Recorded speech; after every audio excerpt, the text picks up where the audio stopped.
human body, for the descriptive purpose, it is divided into head, neck, trunk and limbs. Okay. Now trunk is divided into thorax and abdomen. Abdomen into abdomen proper and pelvis.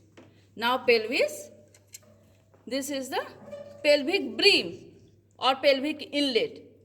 Above that, there is the greater pelvis or false pelvis. This is below pelvic brim, this is lesser pelvis. But there is pelvic diaphragm. Here you can see this is pelvic diaphragm, which I will discuss later on. Okay. Below that is the perineum. So pelvis is divided into greater pelvis, lesser pelvis and perineum. Above the pelvic brim, which is formed antero-posteriorly from the pubic symphysis, then upper border or you can say superior border of the body of pubis, then pectinate line, then arcuate line, then anterior border of ala of sacrum, anterior border of body of sacrum, and again likewise from posterior to anterior. This whole heart-shaped outline is the pelvic inlet or pelvic brim. Above that is the greater pelvis and below is the lesser pelvis. Now coming to pelvic floor. This you can see, this is the pelvic floor.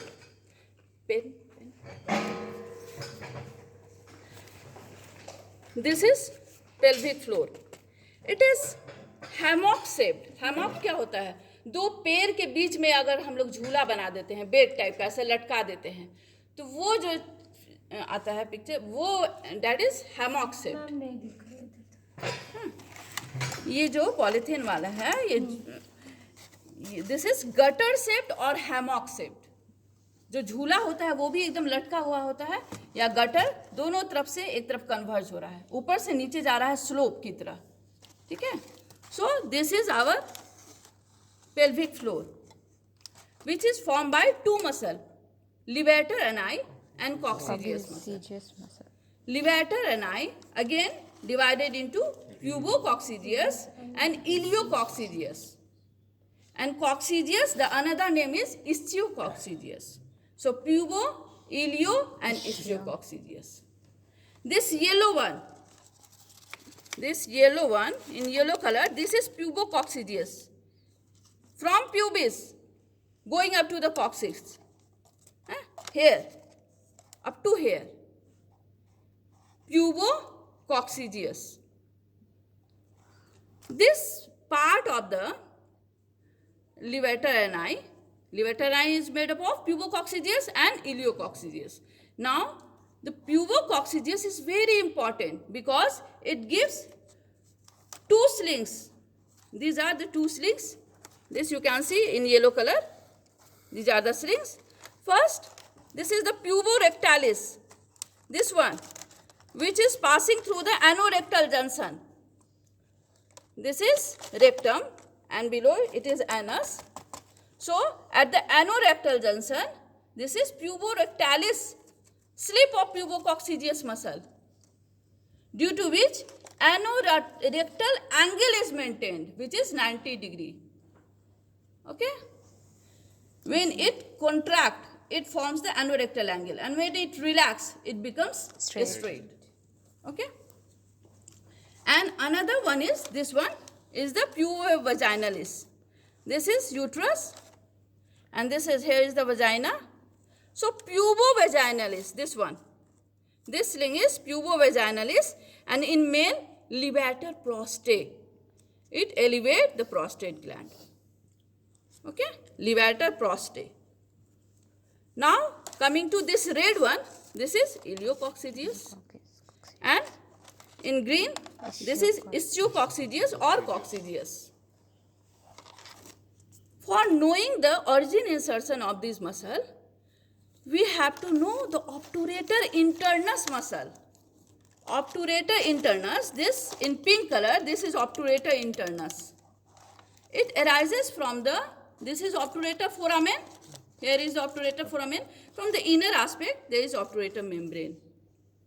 So inner surface of the obturator membrane and adjacent part of the pelvic surface of ileum, pubis and ischium, from all it arises, obturator internus. Then it forms a tendon which is passing through the lesser sciatic foramen. This is greater sciatic foramen and this is lesser sciatic foramen.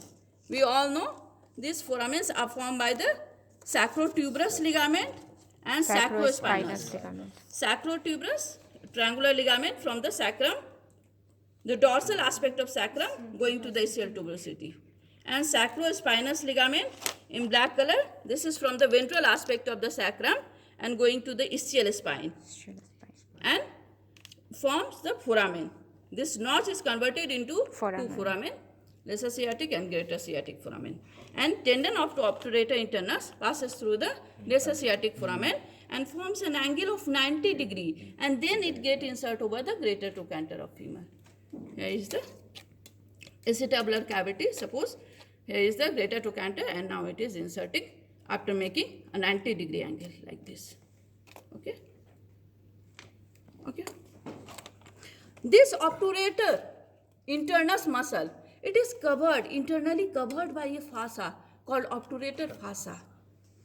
Obturator fossa has got two modifications. It forms white line, this white one. This is the white line of obturator fossa. From where the pubococcygeus and iliococcygeus takes its origin. White line of obturator fossa at the region of pubis and at the region of ileum. Okay? Pubococcygeus and the iliococcygeus. And another modification at the lowering, this is the pudendal canal. This one is the, here you can see, pudendal canal, which loses pudendal nerve, vein and artery. Okay? So, knowing obturator fossa is very important because it takes its origin. And also, coccygeus, coccyx, and as well as the anococcygeal ligament, it gets inserted. This is anococcygeal ligament, anococcygeal junction to the coccyx. This is about the levator ani. Below that, this is perineum. Below that is the perineum, which is a diamond shaped. Here also you can see, here is the sacrotuberous, this one from the sacrum to the ischial tuberosity. Here is the sacrotuberous ligament and one sacrotuberous ligament. This is diamond shaped space. It's called perineum. Anteriorly, it is bounded by pubic symphysis, posteriorly by coccyx, anterolaterally by the ischiopubic rami, inferior border of ischiopubic rami, and posteriorly by the sacrotuberous ligament. So, this is a diamond-shaped space below the pelvic floor. Pelvic floor, you can see, very much obvious. This is a U-shaped defect of the pelvic floor. Here it is absent. Pelvic floor is absent. Anterior end, at the anterior end. This is called urogenital hiatus. Hiatus. Urinary as well as the vagina is coming out. This is urogenital hiatus. Very much obvious. And now, we will study about the perineum. This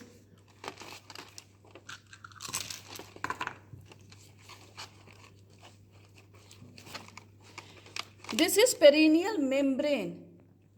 This one is perineal membrane. There are few muscles deep to it and few are superficial to it. In female, this perineal membrane is perforated by urethra and vaginal opening, whereas in case of male, there is only urethral opening. Superficially and transversely running, this is superficial transverse perineal muscle, and deep to it, there is deep transverse perineal muscle. And along the urethra, this is external urethral sphincter. So, you have seen in your textbook that the urogenital diaphragm is formed by the two muscles, that is sphincter urethrae and the deep transverse perineal muscle, and superficially there is inferior fossa of urogenital diaphragm, and above there is superior fossa of urogenital diaphragm. But some scientists believe that there is only inferior fossa. And from pelvic floor up to the perineal membrane, this is the deep perineal pouch. And superficial to the perineal membrane, this is superficial perineal pouch. Clear हो रहा है? Yes, ma'am.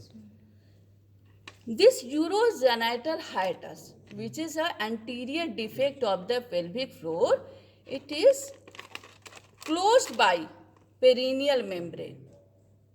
Main component is perineal membrane, which is inferior fossa of urogenital diaphragm. Some muscle lying superficial to it and some muscle deep to it. Superficially and transversely running, this is superficial transverse perineal and this is deep transverse perineal. And this is sphincter urethrae. But this is deep, okay, and here is the superficial. Now superficial, what happens? These are along the isthiopubic rami.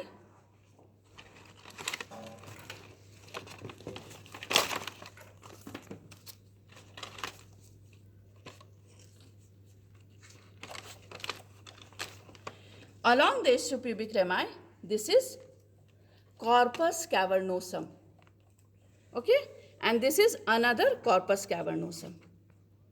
I am discussing about the male and female both. The corpus cavernosum and corpus cavernosum. Here is the corpus spongiosum. But in female,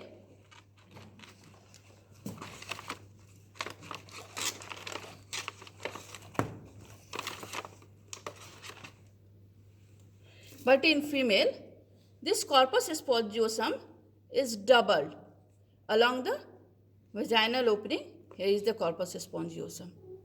But in male, it is only one corpus spongiosum. Above that, there is Buck's fossa. Superficial to the corpus cavernosum as well as the corpus spongiosum, there is Buck's fossa. Here also Buck's fossa. The two corpus cavernosum, this here, they unite in the middle, and this is the corpus spongiosum, and now it dilates to form the glans penis here. Okay, but in female, here it forms clitoris. Only limited up to this region and then form clitoris. And this is covered by Buck's fossa.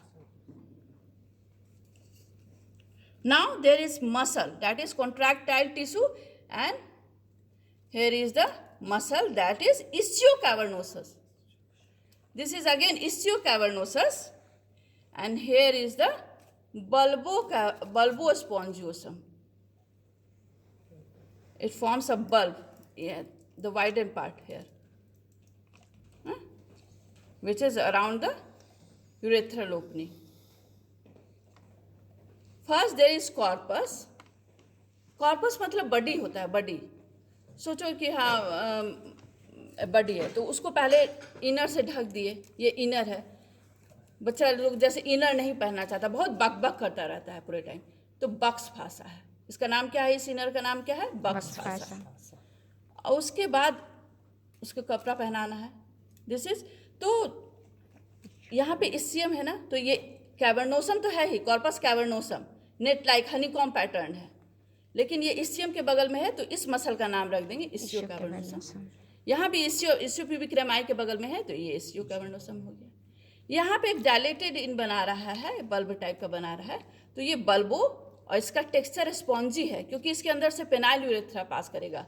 इसको distend करना है तो spongy character का है, loose areolar tissues में है, तो ये बल्बो स्पॉन्जियोसस इसका नाम है इस मसल का. नीचे है कॉर्पस, बड़ी है, उसके ऊपर इनर पहना है बक्स फासा, और उसके बाद हो गया बल्बो स्पॉन्जियोसस। क्लियर हो रहा है? उसके बाद हो गया investing layer of superficial perineal fascia, investing layer of perineal fascia, investing layer of perineal fascia, then comes adipose tissue, then superficial layer of perineal fossa. This is most superficial, and that is investing the covering the muscles, so it is investing somewhere. So investing layer of perineal fossa, then comes adipose tissue in black color, and this is superficial layer of perineal fossa. Okay, then again there is adipose tissue, and then comes skin.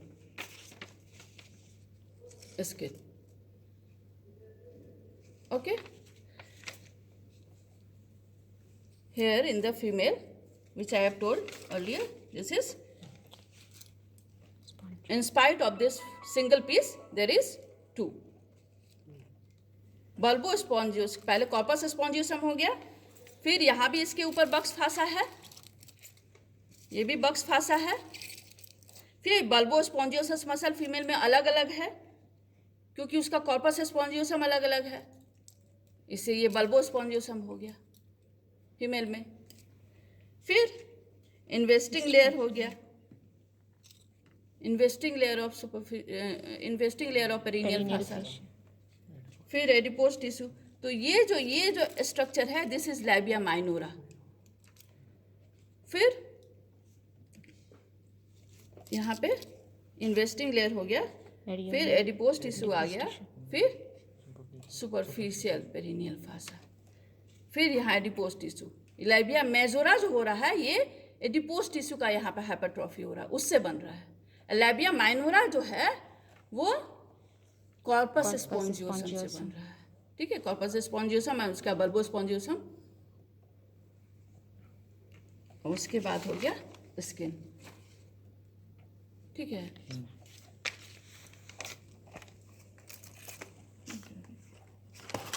उसके बाद अब deep में इसके देख लेते हैं। Deep में हम लोग क्या देखे थे? दो मसल था। डीप है तो deep transverse perinei and sphincter urethrae. लेकिन in female there are two more muscle. ऐसे ऐसे आगे है ना, तो इस तरह से है। This is compressor urethrae. Ischiopubic rami की तरफ से आ रहा है, यूरेथ्रल ओपनिंग को घेरता हुआ ऐसे नीचे, यूरेथ्रल और वेजाइनल। फीमेल के केस में है, मेल में सिर्फ दो है। ठीक है, फीमेल में कंप्रेसर यूरेथ्रे इसका नाम है, और एक और है यहाँ पे, दोनों ओपनिंग को घेरता हुआ, ये यूरेथ्रो वेजाइनल स्फिंक्टर इसका नाम है। माने डीप में, पेरिनियल मेम्ब्रेन के डीप में मेल में सिर्फ दो मसल है, फीमेल में 4 मसल है। तो अब जो हम लोग पेरिनियल पाउच का बनाते हैं, जो आता है कि हाँ डीप पेरिनियल पाउच है, सुपरफिशियल पेरिनियल पाउच का, तो this is the superficial perineal pouch. यहाँ पे जो पेरिनियल मेम्ब्रेन के सुपरफिशियल है, पेरिनियल मेम्ब्रेन यहाँ पे ये ग्रीन कलर से दिखाया हुआ है, इसके सुपरफिशियल, ये सुपरफिशियल पेरिनियल पाउच का कंटेंट है। तो क्या कंटेंट है? यहाँ पे यूरेथ्रा है, यूरेथ्रा है, और वेजाइना भी जा रहा है, चूंकि एक सेक्शन में लिया गया है, इसके पीछे फिर वेजाइना भी जा रहा है। इसके यहाँ पे ये कॉर्पस स्पॉन्जियोसम है, सबसे पहले कॉर्पस स्पॉन्जियोसम है, उसके बाद ऑरेंज कलर का ये बक्स फासा है, उसके बाद ये मसल है, ये मसल है, कॉर्पस स्पॉन्जियोसम था, ये बल्बो स्पॉन्जियोसम। उसके बाद फिर एक फासा है investing layer of perineal fascia, ये इन्वेस्ट कर रहा है, इधर इधर लग रहा है, and this is superficial layer of perineal fascia. बीच में ये सब एडिपोज टिश्यू है, बाहर में भी एडिपोज टिश्यू है, और ये स्किन है। Deep to the perineal membrane, यहाँ ये स्फिंक्टर यूरेथ्रा है, यूरेथ्रा के चारों तरफ है कि स्फिंक्टर है, स्फिंक्टर यूरेथ्रा। अब फीमेल का है तो यहाँ पे आ जाएगा कंप्रेसर यूरेथ्रा, जो ऐसे जा रहा है, ये येलो कलर का कंप्रेसर यूरेथ्रा। उसके बाद आ जा रहा है यूरेथ्रोवजाइनल स्फिंक्टर। पहले है यूरेथ्रोवजाइनल स्फिंक्टर, उसके बाद है स्फिंक्टर यूरेथ्रा, ठीक है ना। ये उसके एक्सटर्नली है। और ये इधर ये है डीप ट्रांसवर्स पेरिनियाई मसल, ये है सुपरफिशियल ट्रांसवर्स पेरिनियाई मसल। इस तरफ सुपरफिशियल हो गया, नीचे से हम लोग देखते हैं ये डीप है। दिस इज लिवेटर है ना, पेल्विक डायफ्राम है। यहाँ पे इसी में मान लेता है ऊपर में कि हाँ superficial fossa of urogenital diaphragm, वो साइंटिस्ट मानते हैं, बहुत नहीं मानते हैं। तो मोस्टली पहले माना जाता था लेकिन अब नहीं। तो इस चीज़ को कहा गया है pelvic diaphragm, sorry urogenital diaphragm. ये यूरोजेनाइटल डायफ्राम हो गया और ये पेल्विक डायफ्राम हो गया। पेल्विक डायफ्राम जो कि लिवेटर एनाई कॉक्सिजियस से मसल से बना है, और यूरोजेनाइटल डायफ्राम जो कि स्फिंक्टर यूरेथ्रा और डीप ट्रांसवर्स पेरिनियाई मसल से मेल में, और 4 मसल जो कि sphincter urethrae, deep transverse perinei, compressor urethrae and urethrovaginal sphincter, इन 4 मसल से बना है। तो ये आगे में क्या है, anterior recess of ischiorectal fossa.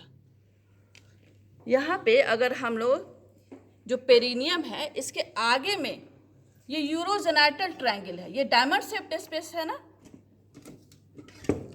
Diamond shaped space है। आगे भी यूरोजेनाइटल ट्रायंगल है, पीछे एनल ट्रायंगल है, जिसमें सिर्फ एनल ओपनिंग है।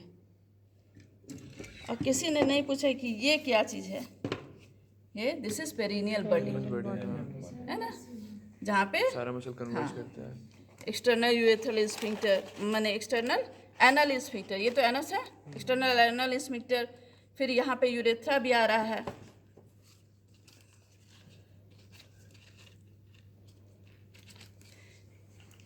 है ना, ऐसे रहेगा, इधर से आएगा इस तरह से। तो यहाँ पे एक्सटर्नल यूरेथ्रल मेल में थोड़ा और नीचे रहेगा, एक्सटर्नल यूरेथ्रल स्फिंक्टर हो गया, सुपरफिशियल ट्रांसवर्स पेरिनियाई हो गया, डीप ट्रांसवर्स पेरिनियाई हो गया, सब मसल। और यहाँ पे बल्बो स्पॉन्जियोसम है, सारा मसल यहाँ कन्वर्ज कर रहा है, that is called perineal body. इसी के अगर टीयर हो जाएगा, एपिसियोटमी, अगर मिड लाइन एपिसियोटमी हो जाता है तो प्रोलैप्स होने के चांसेस रहते हैं, ठीक है। तो ये है कि एंटीरियरली कोरोनल सेक्शन लिए हैं, एंटीरियरली जहाँ की यूरोजेनाइटल डायफ्राम है वहाँ पेरिनियल पाउच बन रहा है, उस जगह पे लिए हैं।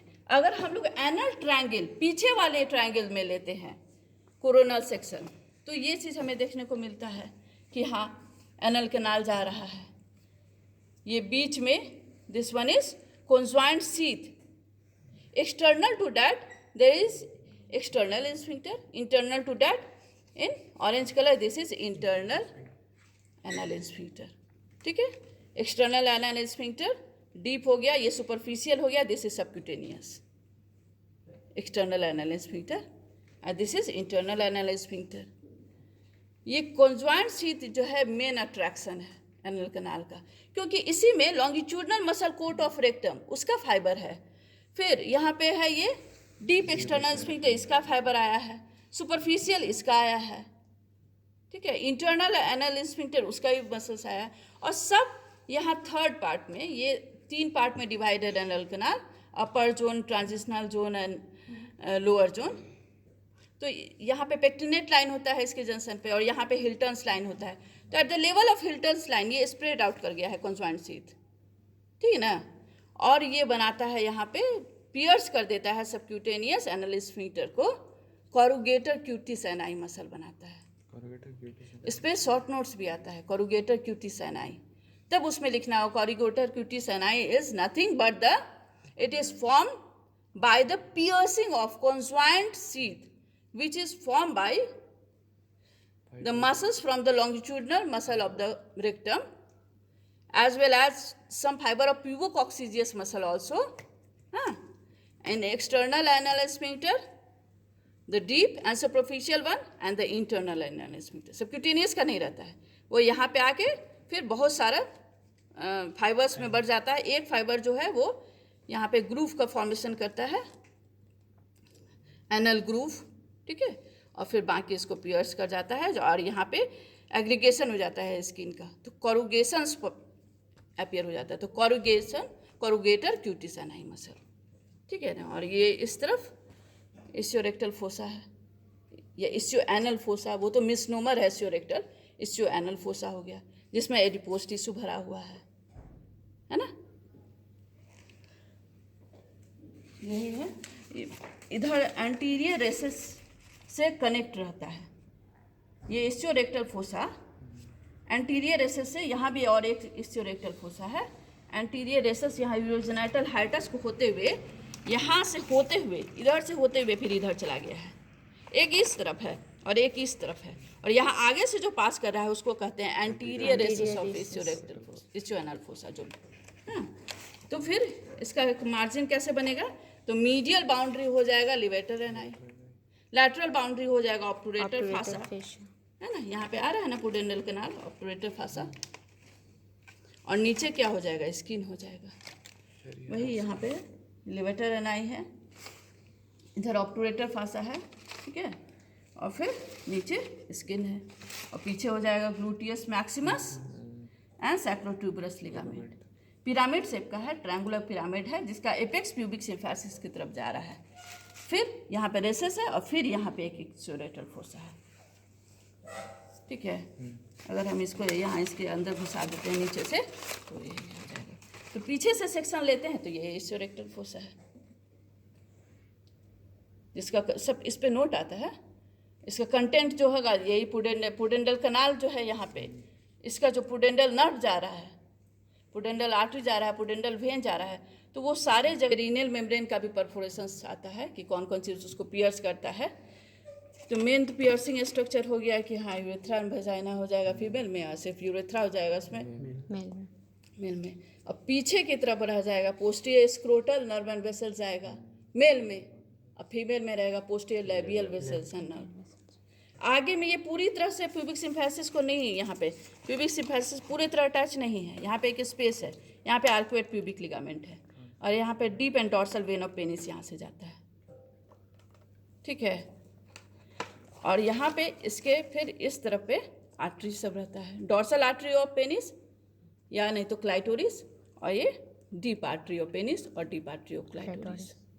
वेन के लिए परफोरेट नहीं हो रहा है, वेन आगे वाले गैप से जा रहा है, आर्टरी इसको परफोरेट कर रहा है, सबसे आगे है तो डॉर्सल है, उसके बाद डीप वाला है, पीछे में पोस्टीरियर स्क्रोटल या तो पोस्टीरियर लैबियल है, यहाँ पे duct of bulbourethral gland है, और या duct of greater vestibular gland female में हो जाएगा, duct of bulbourethral gland male में हो जाएगा, ठीक है ना।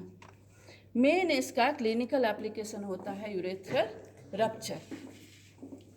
ये यहाँ पे ये यूरिनरी ब्लैडर है, ये प्रोस्टेट है, फीमेल में तो होगा नहीं क्योंकि फीमेल यूरेथ्रा बहुत छोटा है, मेल में तो ये प्रोस्टेट है, ये यूरिनरी ब्लैडर है, ये यूरेथ्रा है, यहाँ पे this is urogenital diaphragm, green colour में जो है यूरोजेनाइटल डायफ्राम है। तो प्रोस्टेट के अंदर जो जा रहा है वो प्रोस्टेटिक यूरेथ्रा हो गया, ये मेम्ब्रेनस यूरेथ्रा हो गया, ये पेनाइल यूरेथ्रा हो गया, है ना। तो जब मोस्टली बाइक चलाते समय जो पेट्रोल का टंकी रहता है आगे में, उससे जब इंजरी हो जाता है तब सुपरफिशियल इंजरी में पेनाइल यूरेथ्रा का इंजरी हो जाएगा। तो सबसे पहले यहाँ पे स्किन दिखाए हैं, ये क्रीम कलर से जो है वो स्किन है, यहाँ से स्किन ऑफ एब्डोमेन, फिर स्किन ऑफ पेनिस, यहाँ पे फिर स्किन ऑफ स्क्रोटम बन गया, फिर यहाँ पे एनल कैनाल है, यहाँ पे पीछे ग्लूटियल रीजन का स्किन हो गया, पहले स्किन हो गया, फिर उसके बाद ये सुपरफिशियल फैटी लेयर, हाँ, सुपरफिशियल फासा होता है एब्डोमेन में, डीप फासा नहीं होता, सुपरफिशियल फासा का ये दो लेयर होता है, superficial fatty and deep membranes. तो सुपरफिशियल फैटी को ये गोल्डन कलर से दिखाए हैं, हाँ, यहाँ पे है, फिर उसके बाद नहीं रहता है, फिर यहाँ स्क्रोटम में यहाँ डिफ्रेंशिएट होकर ये डार्टोस मसल बनाया है, गोल्डन कलर से जो यहाँ दिखाए हैं ये डार्टोस मसल में डिफ्रेंशिएट करिए। ये ग्रीन कलर से जो है ये डीप मेम्ब्रेनस लेयर है, ये डीप मेम्ब्रेनस लेयर यहाँ पे पेनाइल शीथ बना रहा है, यहाँ पे ऐसे, फिर यहाँ पे यहाँ कोलेस फासा, ठीक है, फिर यहाँ पे अटैच हो गया है पेरिनियल मेम्ब्रेन के superficial and the inferior fossa of urogenital diaphragm, inferior fossa को ही हम लोग पेरिनियल मेम्ब्रेन कहते हैं, वहाँ जाके अटैच हो गया है। तो अगर यहाँ पे पेनाइल यूरेथ्रा में इंजरी हो रहा है, यहाँ से यूरिन निकला तो स्क्रोटम में गया, यहाँ पेनिस में गया, लेकिन कभी भी इस्टियोरेक्टल फोसा में नहीं जाएगा, क्योंकि यहाँ कोलेस फासा यहाँ पे आकर अटैच हो गया, ये पीछे नहीं जा सकता है। और कहाँ जाएगा? ऊपर जाएगा, एंटीरियर एब्डोमिनल वॉल में, लेकिन डीप मेम्ब्रेनस और ये मसल्स है, muscles of the anterior abdominal wall, this is pubic symphysis, यहाँ इस दोनों के बीच में यहाँ से जा रहा है, ठीक है, इससे जा रहा है। लेकिन अगर डीप इंजरी होता है प्रोस्टेटिक यूरेथ्रा या मेम्ब्रेनस यूरेथ्रा का, तो फिर ये मसल लेयर और ये पैराइटल पेरिटोनियम है, इसके बीच में यूरिन रन करेगा। सजाइटल सेक्शन में ये डिफरेंसेस आता है। अभी लैटरली क्या एक्सटेंशन होता है वो होल्डन लाइन वो दिखाएंगे उधर, लेकिन सजाइटल सेक्शन में क्या देखते हैं हम लोग कि अगर सुपरफिशियल होता है तो एंटीरियर एब्डोमिनल में जाता है, लेकिन डीप मेम्ब्रेनस और मसल के बीच में जाएगा सुपरफिशियल इंजरी में, और डीप इंजरी होगा तो मसल और पैराइटल पेरिटोनियम के बीच में जाता है, ठीक है, और कभी भी इस्टियोरेक्टल फोसा में नहीं जाएगा, क्योंकि वहाँ कोलेस फासा वहाँ पर अटैच हो गया है। एक ये बात हो गई। यहाँ पे डीप मेम्ब्रेनस जो कि ग्रीन से बनाए हैं वही ये है डीप मेम्ब्रेनस लेयर, और यहाँ पे पेरिनियल मेम्ब्रेन है जो कि इस्टियोप्यूबिक रेमाई, ये जो ग्रीन ये कूट वाला है इस्टियोप्यूबिक रेमाई है, वहाँ से अटैच हो गया है। लेकिन एक बात बताए ना, वहाँ पे एकदम यहाँ पे थोड़ा सा गैप रहता है जहाँ से deep and dorsal when of penis रहता है, तो ये आगे गैप है, तो यहाँ से ऊपर चला जाता है, साइड से लेग में नहीं जाएगा, थाई में नहीं जाएगा, पहले ऊपर जाता है, क्योंकि यहाँ पे एम्प्टी रहता है, अटैचमेंट नहीं है, ऊपर चला गया डीप मेम्ब्रेनस।